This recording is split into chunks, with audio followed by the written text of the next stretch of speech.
రోజు పొద్దున్న ధ్యానం చేస్తున్నాం అనుకోండి, రాత్రి ధ్యానం చేయాలి. రాత్రి ధ్యానం చేస్తాం అనుకోండి, మానేసి పొద్దున్న ధ్యానం చేయాలి. ఇక్కడ ధ్యానం చేస్తాం అనుకోండి, అక్కడ పోయి ధ్యానం చేయాలి. Break the routine. ఇక్కడ రోజు ఇక్కడే ధ్యానం చేస్తున్నాను, వాళ్ళ రోజుల తర్వాత అక్కడ పోయి ధ్యానం చేయండి. అది కొత్త ప్లేస్, కొత్త ప్రదేశంలో కొత్త టైంలో కొత్త సిచ్యువేషన్లో ధ్యానం చేయడం అనేది ఒక కొత్త అనుభవం. ప్రకృతిలోకి వెళ్ళడం, ట్రెక్కింగ్స్లోకి వెళ్ళడం. ఇప్పటిదాకా మేడం చెప్పారు ఎన్నోసార్లు ప్రకృతికి వెళ్ళింది. ఆవిడ ఉన్నట్టుండి మహోదర బాబాజీ కేవ్ వెళ్ళడానికి నిశ్చయించుకుంది, ఒక్కతి కూడాను. అంటే బ్రేక్ ద రొటీన్.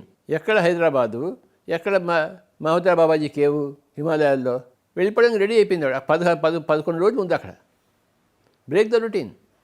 నిన్న ఉన్నట్టు ఇవాళ ఉండకూడదు, ఇవాళ ఉన్నట్టు రేపు ఉండకూడదు. ఏదో ఒక మార్పు ఉండాలి. ఎప్పుడు ఆ మార్పును మనం క్రియేట్ చేయాలి, మనం సృష్టించాలి. మనం సృష్టికర్త. మన పరిస్థితులను ఎవరు సృష్టిస్తారు? మనమే సృష్టించుకోవాలి.